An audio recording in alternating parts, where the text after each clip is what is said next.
You may not notice it looking at your average person in the line at Walmart, but we are highly adaptive creatures and highly adaptive beings. So I was thinking about the hormetic effect, which is basically when your body produces a positive reaction in response to something that is toxic or a stressor. So it's your body compensating in a positive way to something that can be negative in small doses. So things like working out is you get a hormetic effect out of working out, because working out is a stressor. You're breaking down your muscle tissue. But the response to that is that your body builds muscle and strength after it, rebuilds that muscle tissue to be more improved and enhanced, better than before. So that's your body's response to that stressor. And another example of this is the spice turmeric.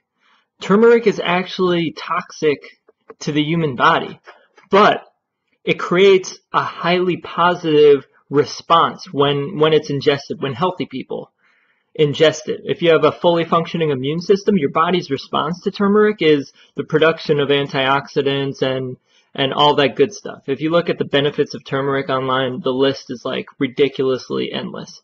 But turmeric itself is toxic. It's our body's response to it that makes it so beneficial for us. So that's really interesting.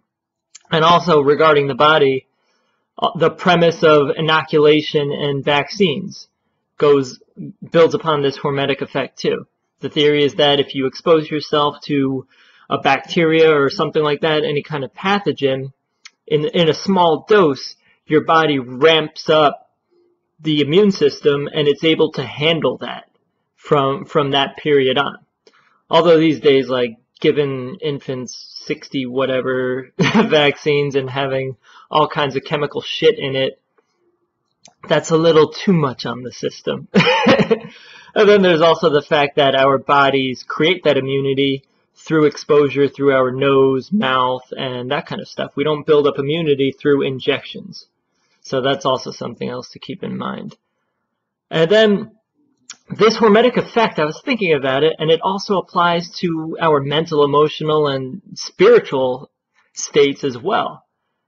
Comfort zones have a lot to do with this too. Whenever you push beyond your comfort zone, you're actually making yourself stronger as a result. So you're giving yourself that stressor, and as a result of that stressor, because it's really uncomfortable when you get to that point, like that end of your comfort zone where all those fears and resistances come up, whenever you push beyond that, a greater version of yourself is on the other side of it. So whenever you do things outside of your comfort zone, you are making yourself a stronger, better, more evolved person. And like the biggest example of this is travel, of course. Whenever people travel, they get so many new experiences. They leave any sense of comfort zone behind. They get over their fears. It's all kinds of things that push past your comfort zone and force you into evolution and personal growth.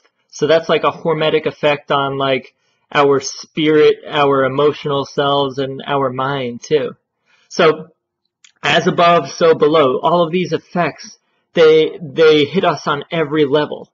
So we're layered beings. We have all of these layers to us. And so many of these effects affect all layers and affect them in different ways. So that's really how the hormetic response plays out on so many levels.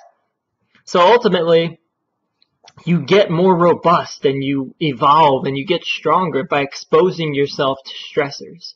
Whether it's physical stressors, emotional stressors, mental stressors, spiritual stressors, push your limits, because a stronger version of yourself is on the other side of what you perceive to be your limits. Okay, have the best day ever. Stay feeling good, feeling great. Peace, peace, and much love.